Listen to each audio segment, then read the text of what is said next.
Esses grupos, então, como eu disse, influenciaram diversas revoltas no Brasil. Esse mapa mostra algumas delas. A gente vai falar de 5 revoltas do período regencial que podemos considerar as 5 mais importantes. Depois vocês podem pesquisar, vocês vão encontrar outros eventos, outras revoltas. E a gente vai falar bem brevemente sobre essas revoltas. A gente não vai aprofundar muito em cada uma delas. A gente vai falar de características gerais e comparar um pouquinho uma com a outra para vocês entenderem as diferenças. Normalmente o que se pergunta no Enem sobre essas revoltas, que grupo social participou, se era uma revolta popular, se era uma revolta da elite, onde aconteceu. Então, essas 5 revoltas estão aqui indicadas no mapa, e a gente vai tratar de cada uma delas em linhas gerais. Se alguém quiser aprofundar, depois eu posso recomendar leituras, posso recomendar links, livros, coisas para vocês aprofundarem, mas a gente vai ver mais em linhas gerais. Inclusive a Farroupilha no ensino médio, e pelo fato da gente estar num instituto federal, e pelo fato de eu ter um foco para preparar vocês para o Enem, eu não vou aprofundar a Farroupilha. Isso deveria ter sido aprofundado com vocês no ensino fundamental. Mas se alguém quiser, eu posso indicar materiais para aprofundar a Farroupilha depois. Nessa aula aqui a gente vai ver coisas mais gerais sobre essas revoltas. Como eu disse, a Farroupilha vai ter 1 ou 2 slides a mais do que as outras revoltas, mas não dá para aprofundar muito, porque a gente tem que ver aspectos mais gerais do período nas aulas. Então, as 5 revoltas que a gente vai aprofundar um pouquinho nesse vídeo são a cabanagem, que aconteceu no Grão-Pará. Vocês estão vendo aí que o Grão-Pará é basicamente a região norte inteira, que é hoje a região norte inteira do Brasil. Isso era tudo uma província só, porque a maior parte disso daí sempre foi floresta, então a população é pequena. A gente tem a balaiada, que acontece no Maranhão. Os nomes são engraçados, mas eu vou explicar depois o motivo dos nomes. Na Bahia a gente tem 2 revoltas importantes, a revolta dos malês, que é muito importante, apesar de ter sido durante muito tempo esquecida nas aulas de história no Brasil. É muito recente que os historiadores trabalhem isso mais profundamente, é muito recente que apareçam os livros didáticos a Revolta dos Malês. Ela foi desprezada. Assim, da época que eu estava na faculdade pra cá que começaram a falar da Revolta dos Malês. Eu estudei sobre a Revolta dos Malês na faculdade, mas na época que eu estudei isso na faculdade, no início desse século, era uma novidade, assim, estar se estudando isso, era algo novo, né? Não se estudava isso. A gente vai ver por que ela é tão importante daqui a pouco. A gente tem também a Sabinada, o nome é engraçado, mas vou explicar o motivo depois. E por último, mas não menos importante, a Guerra dos Farrapos. Essa foi a que durou mais tempo, a que teve mais resultados, a que causou maior repercussão. Até por isso, 20 de setembro, gaúchos comemoram esse evento histórico. Cabanagem foi uma insurreição popular que durou de 1835 a 1840. Ela é considerada a maior revolta do período regencial. A Farroupilha foi mais do que revolta. A gente vai ver daqui a pouco por quê. Que a Farroupilha quase separou um pedaço do Brasil. Ela chegou a se separar do Brasil, mas vamos chegar nisso mais adiante. Então a cabanagem, ela foi a maior revolta do período regencial. Eles chegaram a proclamar uma república, decretar independência, mas nunca de fato chegaram a constituir um estado independente do Brasil. Aconteceu no Pará, né? O epicentro da cabanagem é a capital do Pará, a cidade de Belém, mas ela se estende por todo o Grão-Pará. O grupo social envolvido é a base da sociedade. São os índios, os negros e os mestiços. E parte da elite local. Uma parte da elite do Grão-Pará apoiou essa revolta, mas ela é considerada uma insurreição popular. São as camadas menos privilegiadas, as camadas com menos direitos. Os negros, principalmente os escravos, os índios, que seguiram sendo tratados como cidadãos de segunda classe no Brasil independente. Eles não tinham igualdade de direitos. Aliás, até hoje os índios não têm igualdade jurídica no Brasil, mas isso é uma outra discussão.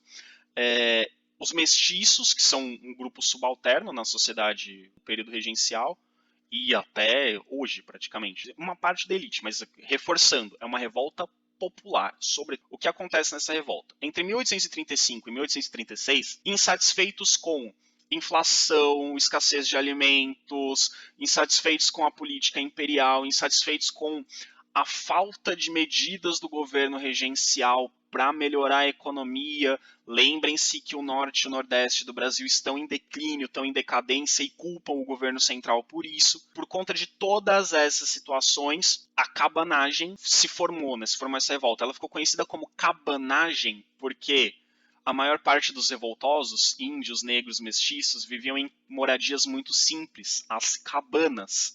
E essa população era conhecida na região do Grão-Pará como cabanos. Os que viviam em cabanas eram chamados de cabanos. Era um jeito de se referir às pessoas mais pobres.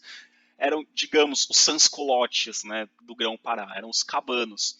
E por isso cabanagem, é revolta dos cabanos. Ali entre 1835 e 1836, eles chegaram a tomar o controle da província. E é um fato muito interessante, esse quadro aí representa um pouco disso.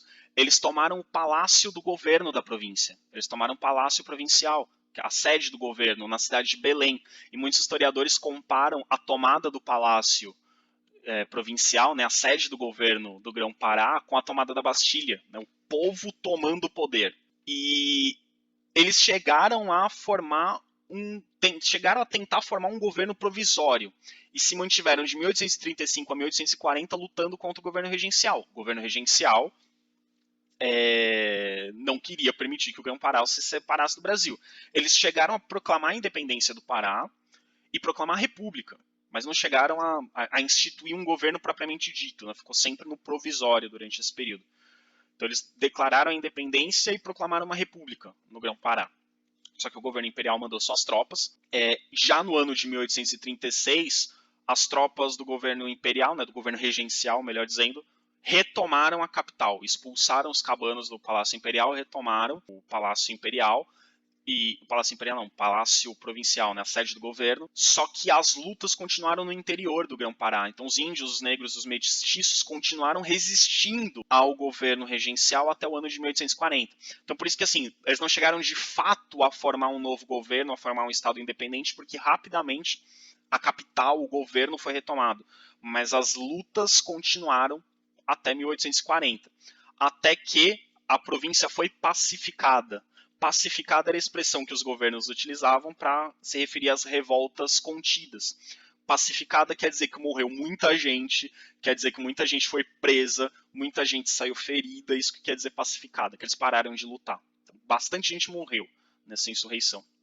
Então ela foi muito grande. Não chegaram a proclamar a independência e república, mas de fato o Pará não chegou a se separar do Brasil. Essa separação não foi efetivada pelo governo provisório, mas foi uma grande revolta e que deu muito trabalho para o período regencial.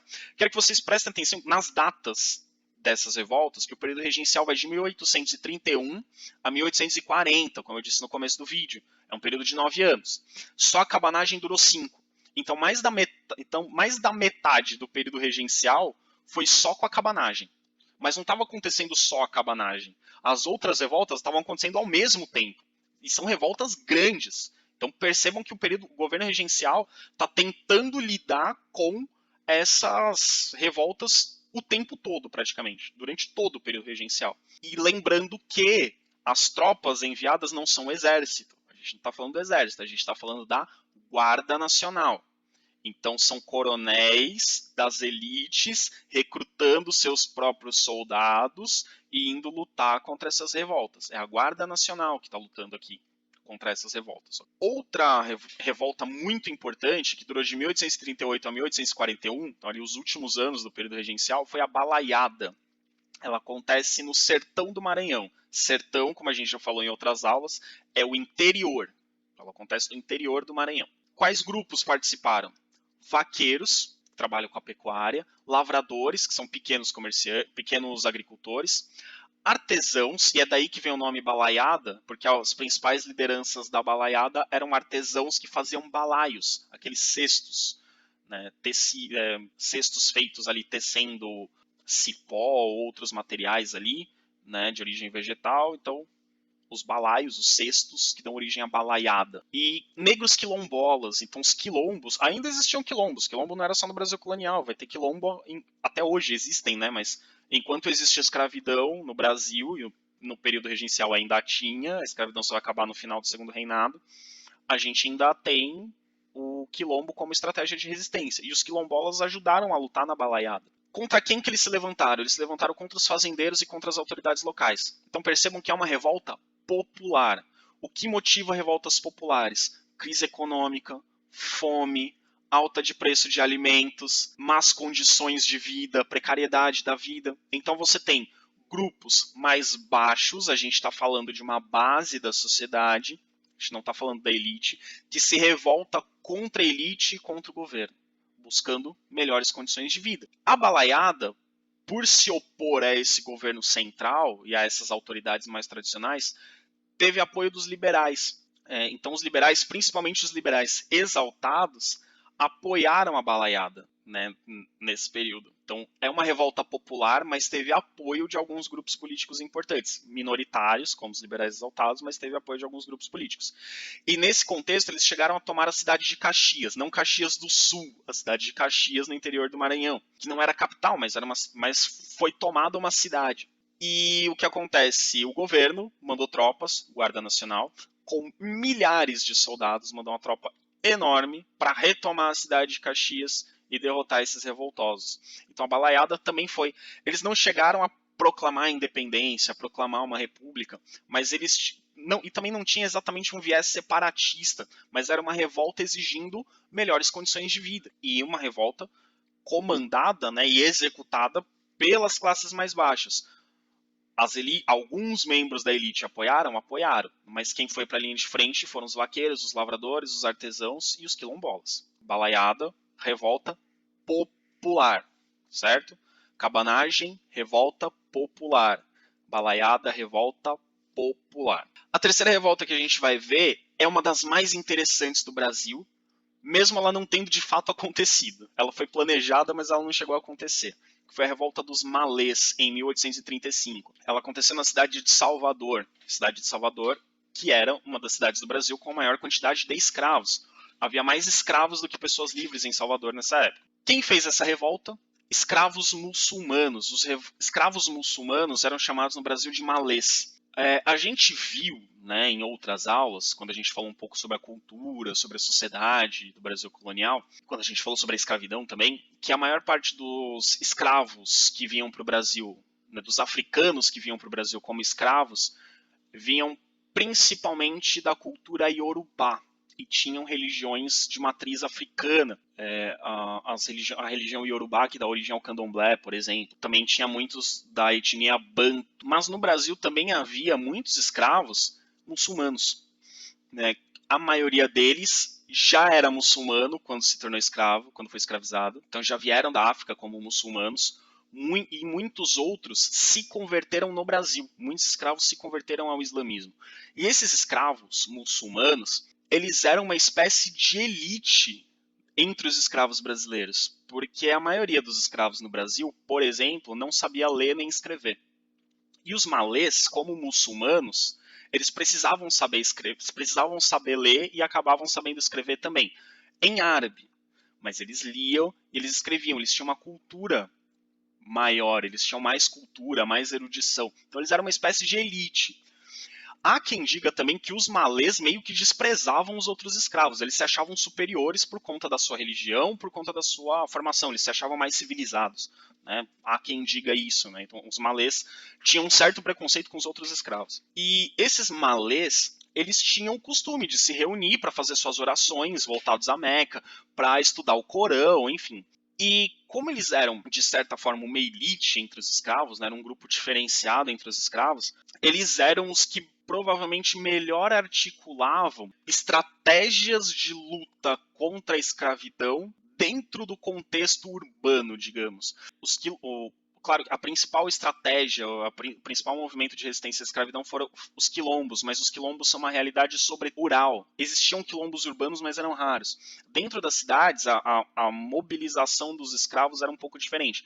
Os escravos, como eu disse para vocês na aula sobre a escravidão, nas cidades eles tinham maior mobilidade, você tinha muitos escravos de ganho.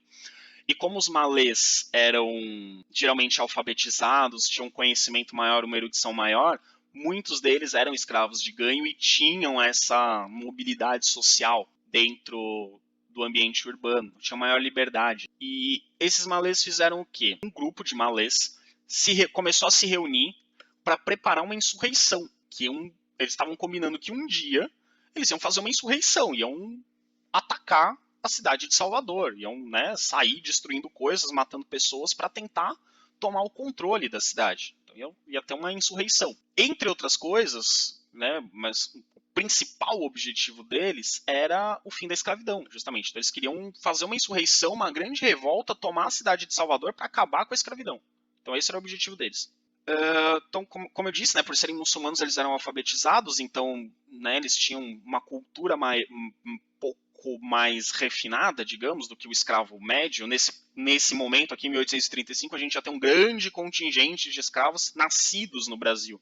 Esses que eram nascidos no Brasil não eram alfabetizados, não eram escolarizados. Muitos dos que vinham da África também não, mas esses malês eram uma exceção. Mesmo os que no Brasil se convertiam ao islamismo acabavam sendo alfabetizados. Né? E só que o que acontece? Alguém, não se sabe exatamente quem, se foi algum escravo que soube e denunciou, se foi alguém que ficou sabendo, provavelmente foi um escravo que denunciou.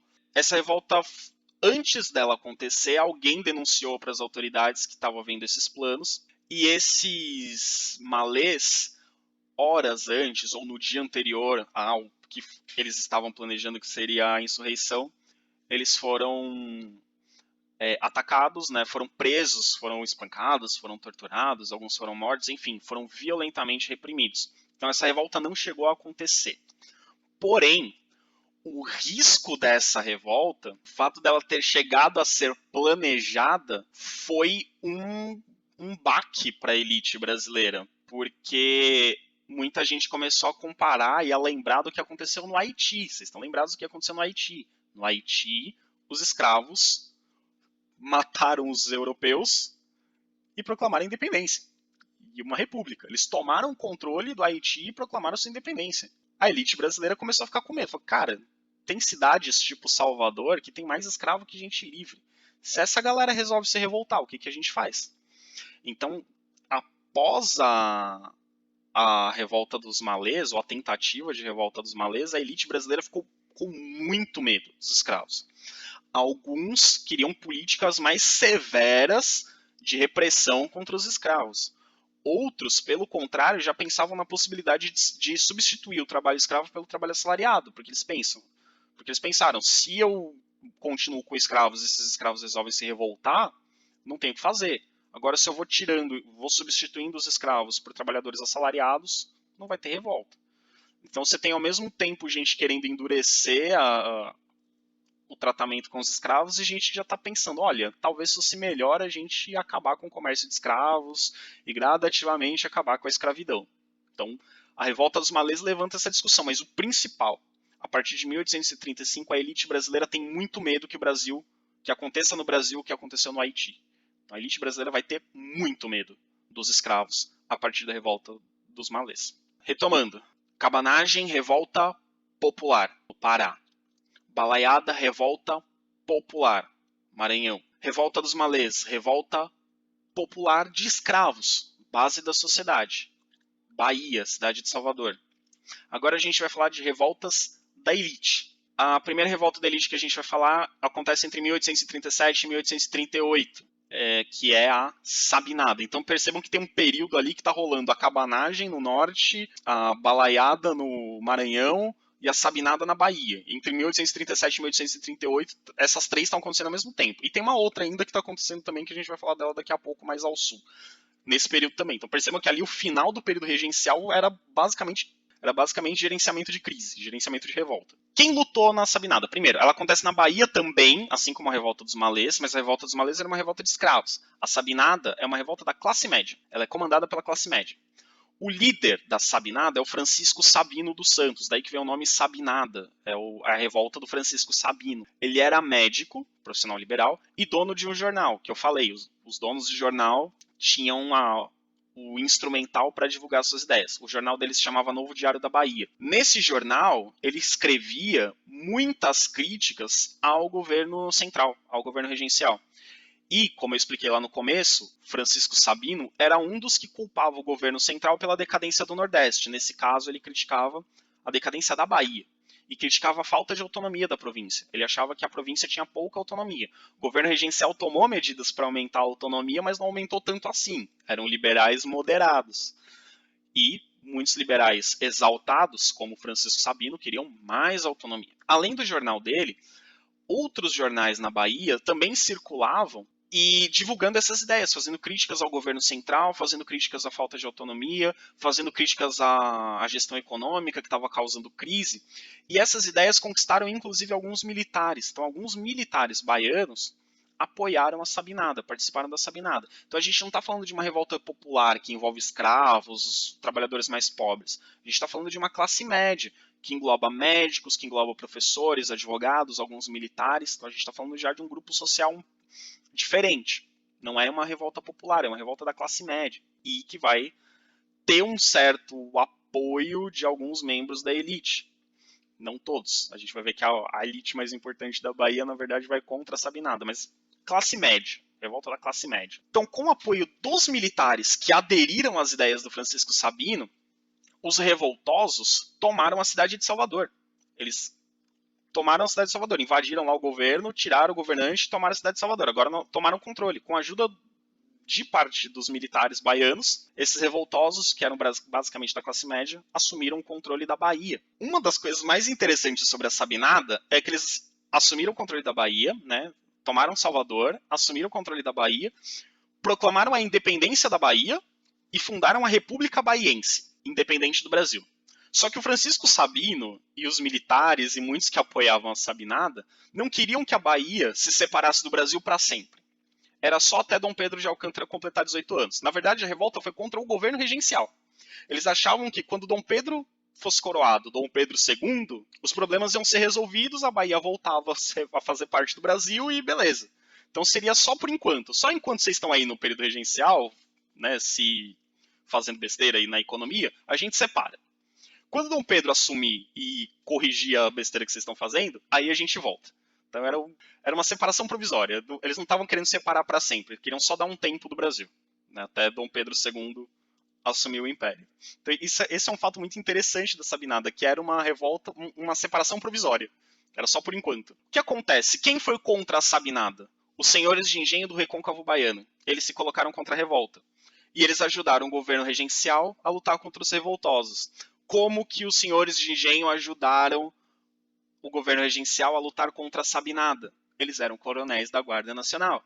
Então eles usaram a Guarda Nacional para lutar contra a Sabinada. Perceba que a Guarda Nacional vai ter essa participação importante de conter as revoltas. Então, em 1838, com a ajuda desses senhores de engenho, que eram coronéis da Guarda Nacional, as tropas enviadas pelo governo regencial, a rebelião foi sufocada, né, foi reprimida de forma violenta, e milhares de pessoas foram mortas, feridas e ou presas. Né? Então, esse foi o desfecho aí da Sabinada. Depois eu preciso pesquisar para ver se o Sabino foi preso, se foi morto. Se não me engano, ele foi preso. Mas acho que não chegou a ser morto.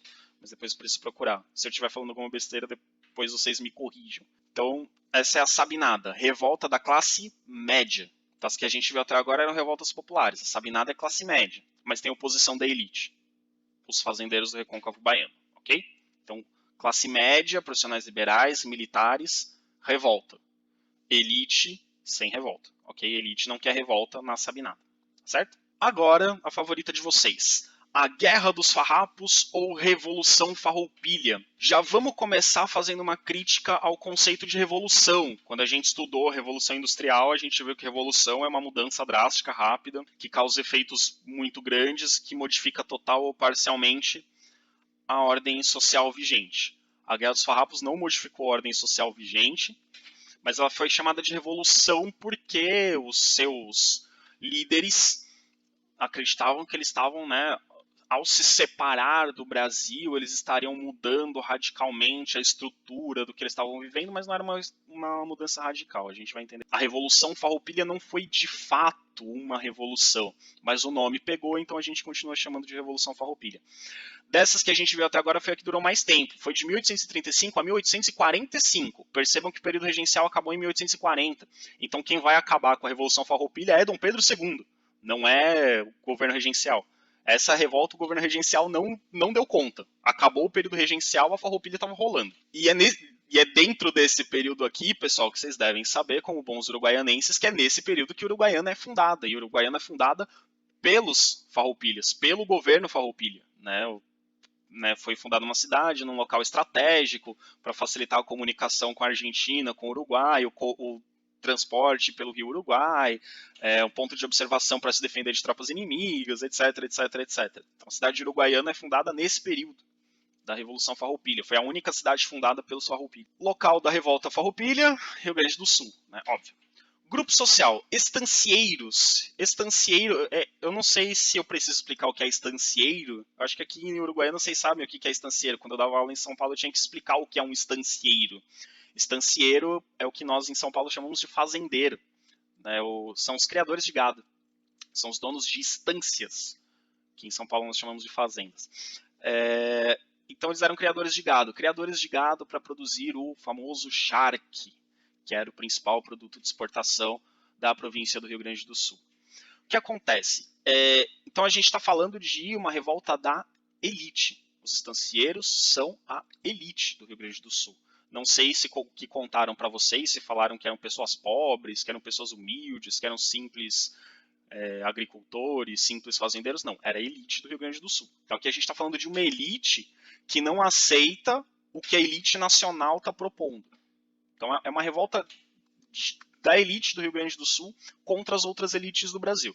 Então é uma revolta de elite, não é uma revolta popular. Ok? O que estava causando insatisfação para eles? Altos impostos, e esses altos impostos elevavam o preço do charque, que é o principal produto. Então, quando eles tinham que pagar impostos muito altos, o valor desse imposto ia parar no valor final da mercadoria, e com o charque mais caro, eles tinham dificuldade para concorrer com o charque que vinha da Argentina e o charque que vinha do Uruguai. Então, de novo, é uma revolta da elite local, porque achava que o governo central não estava ajudando. E eu falei no começo que teve as assembleias provinciais podiam determinar os impostos locais, mas as assembleias provinciais não podiam acabar com os impostos federais. Então a assembleia local podia criar um sistema de impostos que barateasse, ou que fosse mais simples, né, ou que fosse menos pesado, que fosse menos caro. O problema é que os impostos federais já existiam, então na prática as assembleias provinciais podiam criar mais impostos, mas não acabar com os impostos anteriores, porque os impostos anteriores eram, estou falando federais, mas na verdade imperiais, né? O Brasil ainda não é uma federação, o Brasil é um império, então eram impostos imperiais, impostos do governo central. Então, de novo, assim como os fazendeiros do norte e do nordeste achavam que o problema da crise econômica, que o problema que eles estavam enfrentando vinha de decisões ruins do governo central, os estancieiros do Rio Grande do Sul pensavam a mesma coisa. O governo central não está nos ajudando com as nossas dificuldades, está cobrando impostos muito caros. Esses impostos muito caros estão fazendo o nosso produto ficar caro e ter dificuldade de concorrer com os produtos estrangeiros. Então eles queriam, entre outras coisas, que o governo central diminuísse os impostos. Só que o governo central não queria diminuir impostos. Então, a elite do Rio Grande do Sul, qual que é o problema?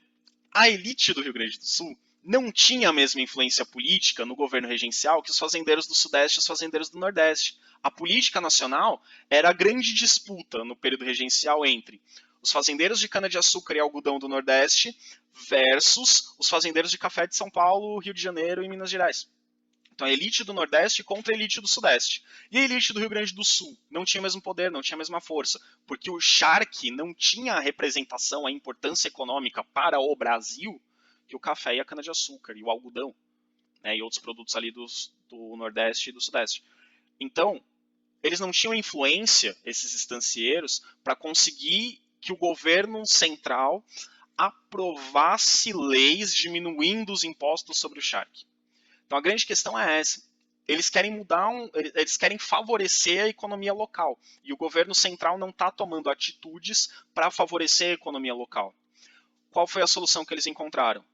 Se separar do Brasil. Então a grande questão da Farroupilha é fazendeiros insatisfeitos com a política do governo central, eles pensam, bom, para a gente mudar as políticas econômicas aqui no Rio Grande do Sul, só se a gente se separar do resto do Brasil, porque a gente não consegue interferir no governo central. Os fazendeiros do Nordeste conseguiam interferir no governo central para diminuir impostos, apesar de eles estarem insatisfeitos com o governo central. Os fazendeiros do Sudeste tinham poder político para influenciar nas decisões do governo central e diminuir impostos no Sudeste. Os do Sul não. Então, em 1835, Bento Gonçalves, o herói Farroupilha, que era um estancieiro e, detalhe, coronel da Guarda Nacional, ok? Ele era um coronel da Guarda Nacional. Então ele podia reunir tropas, ok?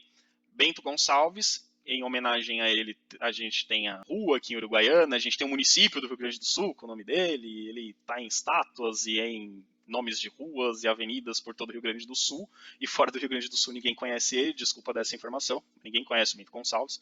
Teve uma época que tinha uma série na Globo que se passava na Farroupilha, que era inspirada num romance do Érico Veríssimo, aí as pessoas ouviram falar do Bento Gonçalves, mas fora do Rio Grande do Sul ninguém sabe quem ele é, desculpa dessa informação para vocês. O que ele fez? Ele liderou uma insurreição que tomou o poder em Porto Alegre.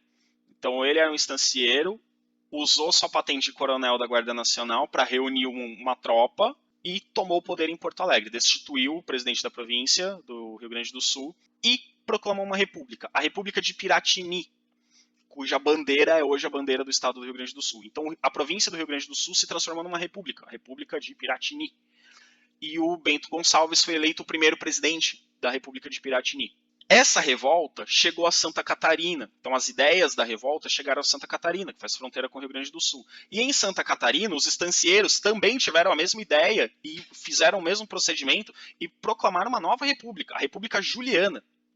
E essa República Juliana teve participação do Giuseppe Garibaldi, que é um revolucionário italiano que participou da Farroupilha, participou da fundação da República Juliana, ele participou da unificação da Itália. O Giuseppe Garibaldi ele andava pelo mundo participando de revoltas, revoluções e fundando repúblicas e etc, etc, etc. O Giuseppe Garibaldi é um cara... Ele viajava o mundo lutando nas guerras dos outros, assim. Tipo, era um cara que curtia esse negócio de fazer revolução. Até 1842, isso é importante, então de 1835 a 1842, 42 já tinha acabado o governo regencial. O governo regencial acabou em 1840, que já era um pepino de Dom Pedro II.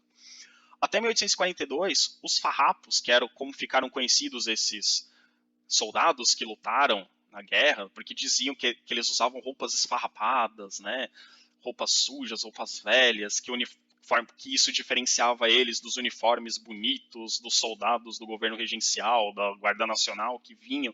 Não é bem assim, a gente está vendo que é uma revolta da elite, então os soldados estavam ali muito bem vestidos, muito bem alinhados, mas eles contaram com a ajuda de escravos, né, contaram com a ajuda de indígenas, porque as ideias, né, da Farroupilha eram proclamar uma república liberal. E até 1842, dá para dizer que eles chegaram de fato a se separar do Brasil, né? Porque eles chegaram a criar uma constituição própria, né? Por mais que nunca tenha sido reconhecida essa independência, eles conseguiram agir de modo como se estivessem de fato separados do Brasil. E chegaram a formar uma constituição inspirada na dos Estados Unidos. E assim como a Constituição dos Estados Unidos, entre outras coisas, apesar de dizer que todos os homens são iguais perante a lei, não acabaram com a escravidão. Isso é um detalhe importante. Muitos escravos lutaram na Farroupilha do lado dos farrapos, do lado de Bento Gonçalves, considerando a possibilidade da escravidão ser abolida após a independência do Rio Grande do Sul. E ela não foi abolida, né? Essa Constituição da República de Piratini, ela não previa o fim da escravidão. Então, percebam que, no fim das contas, a Farroupilha era uma revolta para que a elite do Rio Grande do Sul tomasse o controle sobre o Rio Grande do Sul. E eles se inspiram no modelo dos Estados Unidos, se inspiram nos modelos liberais da Europa, mas a grande questão é a autonomia. Principalmente a autonomia fiscal, né, que é a cobrança de impostos. E o governo imperial, né, já tinha acabado a regência, já era Dom Pedro II, nomeou o Barão de Caxias, que depois se tornou Duque de Caxias, para pôr fim à guerra. Aí foi, pessoal, o exército mesmo. Faltou um R aqui no por, mas tudo bem. Aí é exército. O Barão de Caxias, né, que depois vai ser um herói na Guerra do Paraguai, que depois vai ser Duque de Caxias, né, vai receber um título de nobreza ainda maior. Ele foi nomeado por Dom Pedro II para acabar com a Farroupilha. Ele falou, vai lá, acaba com essa palhaçada que eu não vou ser igual ao meu pai que perdeu a Cisplatina. Meu pai perdeu a Cisplatina, eu perco o Rio Grande do Sul, o próximo vai perder Santa Catarina, daqui a pouco não vai ter mais Brasil.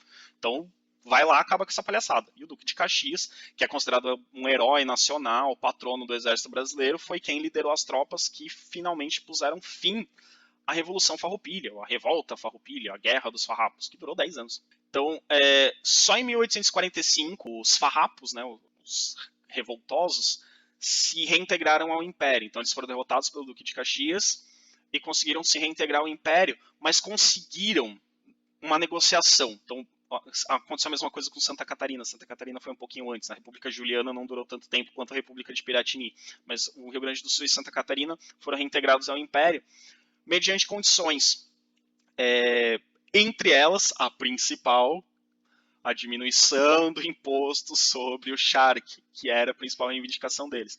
Então foi uma revolta que durou 10 anos, eles chegaram a se separar do Brasil, proclamar a independência, proclamar uma república, e a grande questão era diminuir os impostos. Então precisou de toda essa bagunça da Revolução Farroupilha para o governo central falar: tudo bem, vamos diminuir os impostos lá no Rio Grande do Sul. Além dos impostos, claro, não foi só isso, eles conseguiram maior autonomia, conseguiram que o imperador escolhesse um presidente para a província mais alinhado com o que esses estancieiros pensavam. Os estancieiros passaram a ter um pouco mais de presença política, um pouco mais de participação, né, tiveram maior, os coronéis da Guarda Nacional do Rio Grande do Sul passaram a ter um pouco mais de participação, né, nas questões nacionais. Então o Rio Grande do Sul, através da Farroupilha, que foi um movimento separatista, acabou conseguindo algumas vitórias, acabou conseguindo algumas melhorias, mas melhorias para a elite. A gente está falando dos estancieiros, a gente está falando dos grandes fazendeiros, a gente não está falando dos escravos, para eles a vida continua igual, a gente não está falando do trabalhador rural, a gente não está falando das classes mais pobres urbanas, a gente está falando de melhorias para elite, sobretudo, ok? Então a Farroupilha, ela se diferencia da balaiada, da cabanagem e da revolta dos malês por ser um movimento de elite, enquanto essas outras foram movimentos populares. E a Sabinada se diferencia por ser de classe média, não era de elite como a Farroupilha, nem de classes mais baixas como a balaiada, a cabanagem e a revolta dos malês. E a Sabinada também se diferencia porque queria proclamar a república provisoriamente. Quando Dom Pedro voltasse, eles voltariam. Quando Dom Pedro II assumisse, eles voltariam a fazer parte do Brasil. No caso da Farroupilha, não. Era a separação em definitivo. Era fazer o que o Uruguai fez, né? Mas acabou não acontecendo. Enfim, foram derrotados ao final, não se tornaram independentes, mas conseguiram algumas melhorias, principalmente melhoria nos impostos, ok? E aí tá, né, a famosa bandeira da República de Piratini, que segue o modelo das bandeiras revolucionárias tricolores. Vai ter um momento, eu acho, no ano, não tenho certeza se eu vou chegar nessa aula, mas eu acho, quer dizer, eu não tenho certeza se eu vou ter tempo de explicar isso nessa aula, a gente vai ter essa aula. Em algum momento do ano a gente vai ter uma aula sobre nacionalismos, eu vou explicar um pouco do significado das bandeiras, mas bandeiras tricolores, bandeiras que tem, não a bandeira do Grêmio, né? Tricolor no sentido de bandeira que tem 3 cores, como é a bandeira do estado do Rio Grande do Sul, são bandeiras revolucionárias. A bandeira da França é uma bandeira tricolor, a bandeira de vários países da Europa são 3 cores, e na América Latina também, muitos países usam ali 3 cores, porque representam os ideais da Revolução Francesa, os ideais iluministas, de liberdade, igualdade e fraternidade. Agora, o significado de cada cor, aí a gente varia de um país para o outro, e do Rio Grande do Sul talvez vocês possam me explicar algum dia o significado do verde, do vermelho e do amarelo da bandeira do Rio Grande do Sul. Okay? As bandeiras do Rio Grande do Sul, ela lembra muito a bandeira da Bolívia, são as mesmas cores, mas por essa mesma lógica, né, do tricolor, né, de ter 3 cores.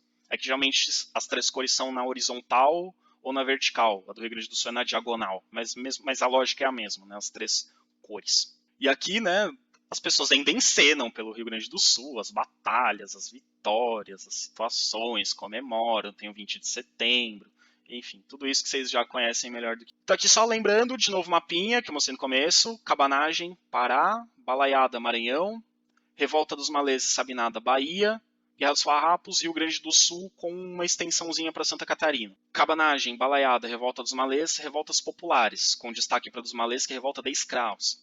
Sabinada, revolta da classe média. Farroupilha, revolta da elite. Okay? Nesse contexto, ainda do período regencial, essas revoltas acabaram dividindo os políticos brasileiros. Alguns achavam que as reformas liberais do período regencial deram liberdade demais, e esse excesso de liberdade é o que permitiu as revoltas. Então veja que as medidas que os revoltosos achavam insuficientes, teve setores da política brasileira que acharam exageradas. Então, eu falo, tá vendo? Vocês deram maior autonomia para as províncias, agora tem uma lá no sul e outra no nordeste querendo se separar do Brasil. Então isso vai acabar com a unidade territorial, vai acabar com a unidade nacional. Tem escravo planejando revolta, isso vai acabar com a estrutura social.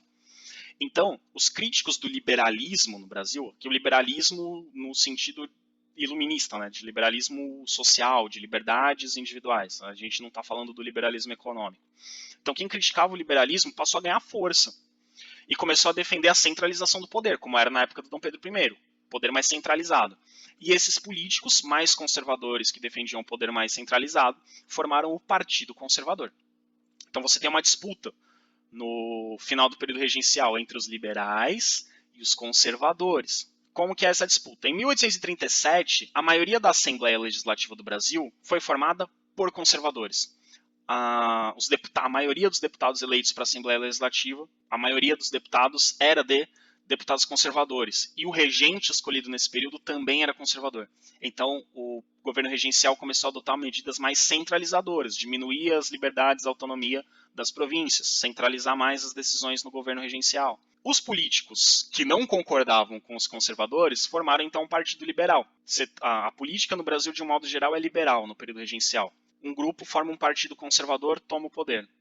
Em resposta, os políticos de ideias liberais formam um partido liberal. E esses dois partidos vão ser os dois partidos que vão se alternar no poder durante o segundo reinado. A gente vai falar bastante deles quando falar de Dom Pedro II. No fim das contas, pessoal, a grande diferença entre os conservadores e os liberais é que os conservadores querem centralizar o poder, os liberais querem descentralizar o poder, querem dar maior autonomia para as províncias. Mas na prática era todo mundo farinha do mesmo saco. Tanto conservadores quanto liberais eram grandes proprietários de terra defendendo seus próprios interesses.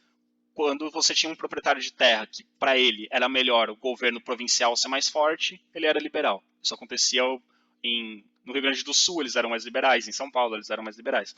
Quando o governo central, quando o fazendeiro acha que o governo central o favorece mais, ele é do Partido Conservador. Isso acontece muito no Nordeste, no período regencial. Então, você não é liberal ou conservador por um ideal, ou por uma ideologia, ou por um programa político. Você é liberal ou conservador porque é melhor para você, enquanto fazendeiro, ter um governo liberal ou ter um governo conservador. Então é muito mais a questão individual, né, da elite, do que propriamente um programa de governo. Aí, em 1840, os políticos brasileiros perceberam que essa ideia de regência não estava dando muito certo. Porque, como eu disse para vocês, dos 9 anos do período regencial, 6 anos, de 1835 a 1841, foi basicamente gerenciamento de revolta. Só tinha revolta no Brasil, não tinha mais nada, era só revolta. E aí, os conservadores, tendo essas revoltas como mote, né, como motivo, começaram a adotar medidas mais centralizadoras, o que ia contra as ideias liberais. O que os liberais pensaram? A gente precisa tirar os conservadores do poder, só que a gente está sem credibilidade porque enquanto a gente governou, teve revolta para todo lado. Então os liberais tiveram a seguinte ideia: e se Dom Pedro de Alcântara virasse imperador? Porque ninguém respeita o governo regencial. Não importa se é os liberais, não importa se é os conservadores. Os conservadores entraram no poder em 1837 e as revoltas continuaram. A Farroupilha foi até 1845, por exemplo. Se a gente colocasse Dom Pedro todo mundo vai respeitar. A Sabinada, por exemplo, disse, a gente vai parar com a revolta quando Dom Pedro voltar. De repente, a gente colocando Dom Pedro, param as revoltas. E se nós liberais, apoiarmos Dom Pedro vai ser um político, vai ser um governante liberal. Então, o que os liberais propuseram? A campanha da maioridade. Vamos criar uma lei que torna Dom Pedro maior de idade. Nesse momento, Dom Pedro tinha de 14 para 15 anos de idade. Vamos criar uma lei para que Dom Pedro seja imperador. Para que ele se torne maior de idade agora já, com 14 anos, já é maior de idade. O povão achou legal, porque ninguém reconhecia esses regentes como governantes legítimos. Estou estourando o tempo de novo, como sempre. Não vou mais prometer que eu vou tentar diminuir o tempo das aulas. Vai sobrar mesmo, não tem o que fazer. Vai ficar mais. O que esses governantes fizeram? Esses políticos liberais fizeram? Fizeram essa campanha da maioridade. O povo achou legal a ideia. Vamos dizer que Dom Pedro é maior de idade. Seria basicamente um golpe para antecipar o retorno de para antecipar que Dom Pedro II assumisse o governo. Eles, entre aspas, iam falsificar os documentos dele para ele virar maior de idade. enfim, mas com todo mundo sabendo. Seria um grande acordo. Olha, a partir de agora ele é maior de idade. Ei, todo mundo acha legal. O que eles pensaram, né? A gente coloca Dom Pedro II e a gente dá apoio para que ele tome medidas liberais. Os conservadores não queriam que isso acontecesse. Mas eles não puderam virar e falar assim, não, nós não queremos que Dom Pedro II seja coroado. Porque se eles falassem isso, o povo ia achar que eles eram contra o imperador. Então eles não podiam falar, senão eles iam perder apoio popular. Mas eles tentaram, sempre que os liberais tentaram colocar essa pauta nas discussões da Assembleia Nacional, né, do Congresso, que hoje a gente chama de Congresso, né, da Assembleia Nacional, eles davam um jeito de não ter as reuniões da Assembleia. Mas mesmo assim, os liberais foram para cima. E aí os liberais chegaram para Dom Pedro e falaram, Pedrinho, Pedrinho, 14 anos, né, vamos chamar pelo diminutivo, Pedrinho, Pedrão seria o pai dele, né, Pedrinho, você tá afim de ser imperador? Aí o Pedrinho falou, eu tô. Nasci pra isso, fui preparado pra isso, tô sendo educado pra isso, tô a fim de ser imperador. Beleza, então a gente vai te coroar imperador. Mas eu sou menor de idade, não é mais. Então eles perguntaram pro Dom Pedro de Alcântara, você quer ser imperador? Você quer ser coroado? Quer assumir o governo agora? Então imaginem, ele é mais novo do que vocês que estão no terceiro ano do ensino médio. Ele é mais novo que vocês. Então imaginem vocês quando vocês estavam no 9º ano do ensino fundamental. Chega alguém pra você e fala, você quer ser imperador do Brasil? Foi essa a situação que Dom Pedro de Alcântara passou. Perguntaram para ele se ele queria ser imperador. Ele falou, só quero, vamos lá. Quando ele respondeu que sim, decidiram que era o momento de coroá-lo. Então, o Congresso, a Assembleia Nacional, aprovou a maioridade de Dom Pedro, e Dom Pedro foi coroado imperador do Brasil. Finalmente, pela primeira vez na história do Brasil, o Brasil tem um governante considerado legítimo, porque os regentes não eram considerados legítimos. Pela primeira vez o Brasil tem um governante legítimo e brasileiro. Porque antes ou era legítimo, que era Dom Pedro I, ou era brasileiro, que eram os regentes. Legítimo e brasileiro, Dom Pedro II foi o primeiro. Ficou bem estranho falar Dom Pedro II foi o primeiro. Mas Dom Pedro II foi o primeiro governante legítimo do Brasil. Okay? Aqui a gente tem um quadro representando a coroação de Dom Pedro. A imagem anterior, sim, é Dom Pedro. Usando roupas militares, roupa de príncipe, mas militares, criança, porque príncipe é militar, príncipe automaticamente é membro do exército, então já usa esses trajes desde criança.